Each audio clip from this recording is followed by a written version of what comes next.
good. It's good? Okay, perfect. Well, welcome to the Halcyon. How are you feeling? Good. Good. Are you excited? Yes. Perfect. Well, my name is Lauren. I am from Batuu, and I'm a member of your passenger services crew. And I'm going to take you on a 15-20 minute-ish guided tour of the Halcyon and tell you all about her very rich 275-year-long history. The first thing to know right here is this ship model. So this is an exact replica of the Halcyon. And one of the most important things about the ship model is that it's facing forward in the direction that we're traveling. So the ship model is a symbol of us moving through the galaxy together as one. It's very, very touching to me. I think it's a very beautiful symbol. Something else to note about the Halcyon, she is an MPO 1400 Purgill-class starcruiser. She has 13 decks. That's a lot. You're only going to see 4 through 7. Those are the only passenger decks, but she does have 13. And since this is an exact replica of the Halcyon, you can actually see the viewports on the side there. If you come back at a later time, you can actually count and find which one is your cabin. Yeah, super fun. Yeah. Would someone do me a favor and count how many Sublight engines we have on the back of the Halcyon there? 13. 13. Okay, so we have 13 decks, 13 engines, seeing a pattern. Does anyone have any guesses why we have 13 decks and 13 engines?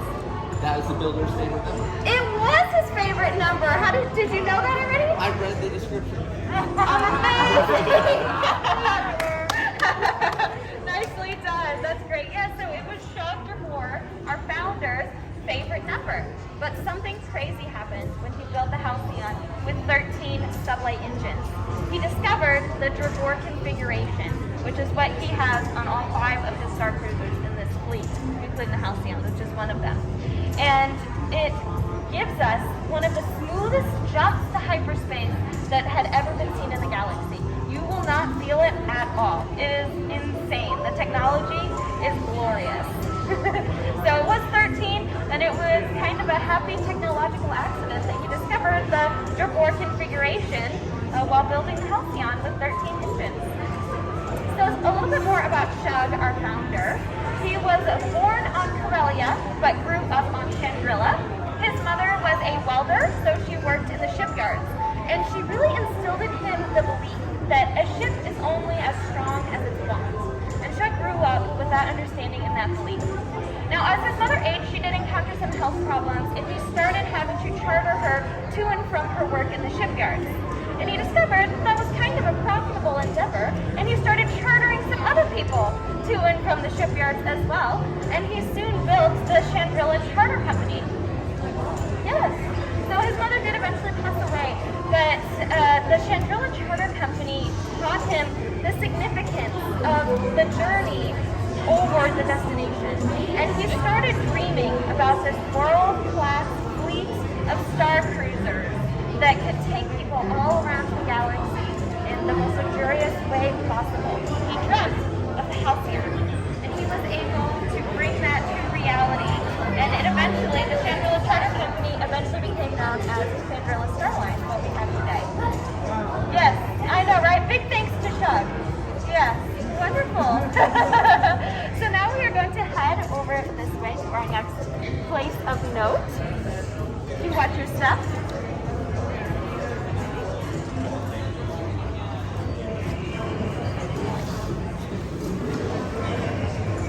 So right here we have the Sublight Lounge. Has anyone visited the Sublight Lounge yet? Not yet? Okay, well I definitely recommend it. It's a good place to spend some credits and enjoy a libation. So right in the entrance of the Sublight Lounge here, you can see a bottle of Chandrila Red. Oh, perfect. There you go. You're ready. A bottle of Chandrila Red. This is actually one of the oldest and most well-preserved bottles of Chandrila Red in the galaxy. So it's tradition when a vessel is making her maiden voyage to break a bottle of wine on the hull. Shug went to break this bottle of wine on the hull of the Halcyon, and as you can see, it's not broken. Now, some people thought that it was because Shug was an Enzellan. So if you're not familiar, Enzellans are about 9 inches tall. Yeah, so some people said that it was because he was taller than the bottle of wine, and that's why he didn't break it. But Shug said no, it was a fluke. And as the Halcyon went through her history, she, as we're going to get into, had a little bit of a tumultuous history, and she had a couple of near misses, quite a few near misses actually. But she made it through unscathed. And the Halcyon flute actually came to be known as a symbol of good fortune. And travelers would place their hands upon the bottle for some good luck to grease their palms before going in for a game of spot. And you can actually see the wear on the bottle from travelers doing this. Now we have encased it in glass to protect it from any further wear, but I highly encourage you to continue the tradition and place your hands upon the glass for some good luck before going into the Sublight Lounge. So the Halcyon really went through a lot of hands throughout her history. So one of the groups that owned the Halcyon at one point was actually the Hutts. And when the Hutts had the Halcyon, she was a casino ship. So this whole atrium was filled with hollow slot tables, like the one you see in the Sublight Lounge currently. Now, Chandrila Star Line, that's not really what we wanted to go for with our cruise. We wanted more of a luxury vacation style cruise.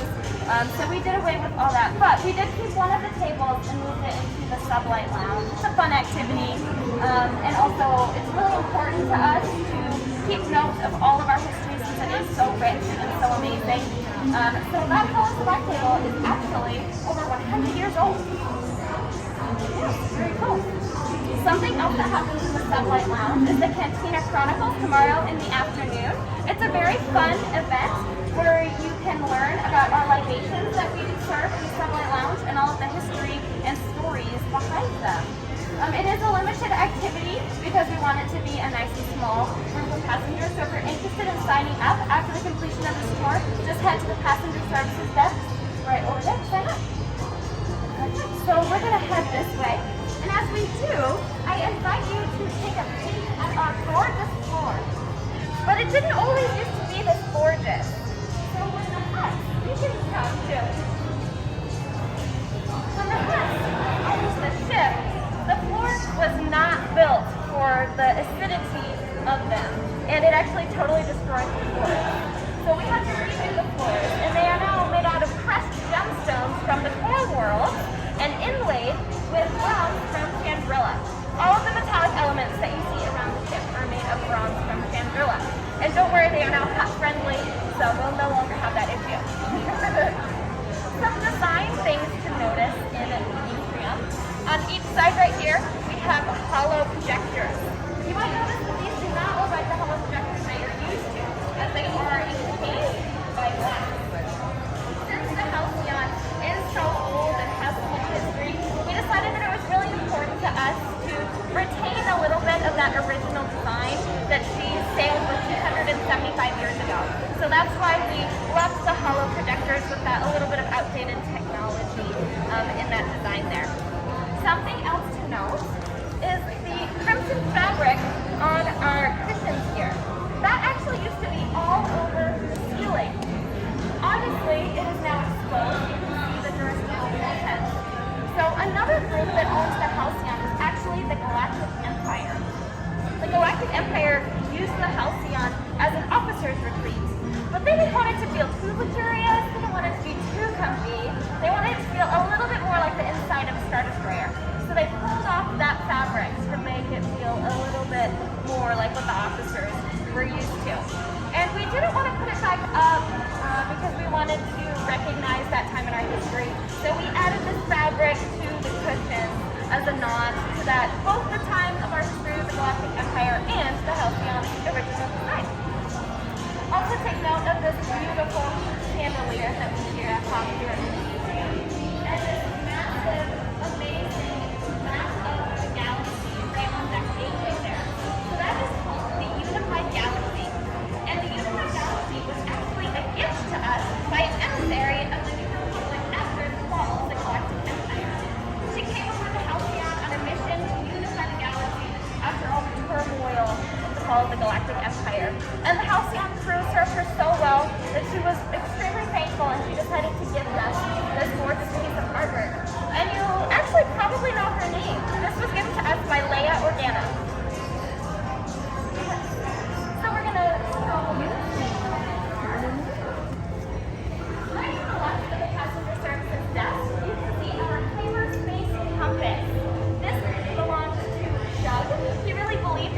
traditional sailing methods, so that's why he wanted that. But it's actually over 1,000 years old, so it's highly valuable. The gemstone at the center of it is extremely valuable, so we keep it under strict lock and key. But something cool to note about the hyperspace compass is that it's actually what inspired our CSL logo. So as we walk past, I invite you to walk slowly and really look at it, and look for the circle and the 2 lines with the dot off to the right. All right, are we all comfortable taking the stairs? Okay, perfect. Let's head down to deck 4.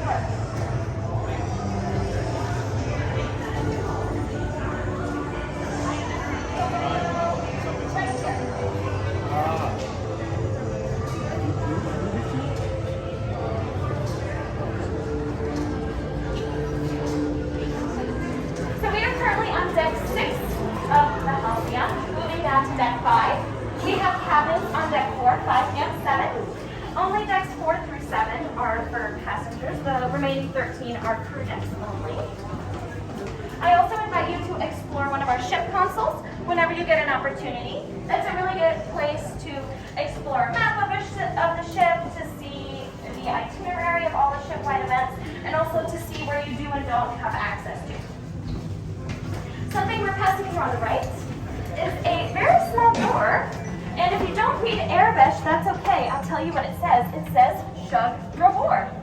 So this, for scale, if you're not familiar with the Zellums, this was Shug's.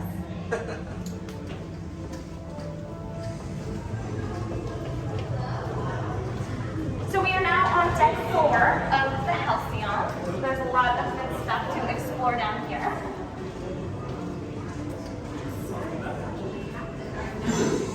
And we are going to head to some place called the Climate Simulator. There you go.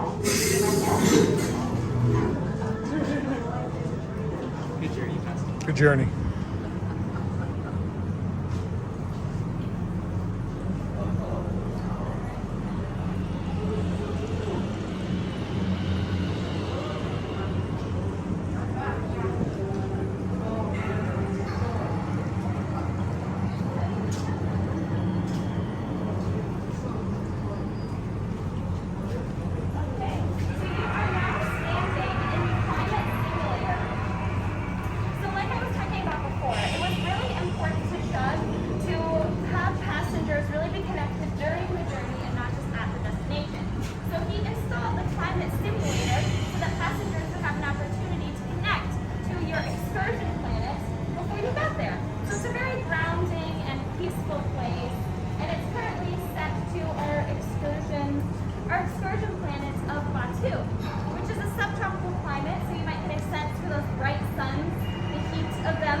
typically there would only be crew members in here.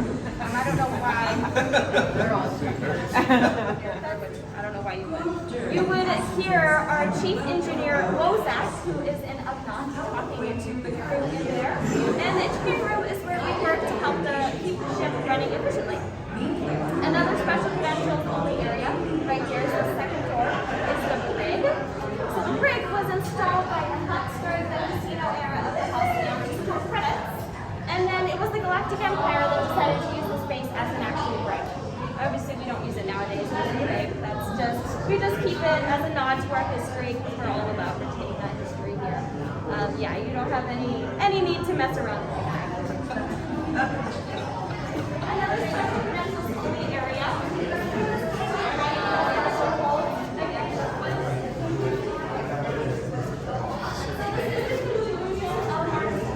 We are also around the Corellia dining room, and lunch is being served until 4. So I hope to see you all in the atrium at 4 for our muster drill. Thank you so much for joining me on our ship orientation tour today. I really appreciate it. Again, my name is Lauren. I'm from the Batuu, and I'm a member of the passenger services crew. May the stars light your way. Thanks, Lauren. My honor.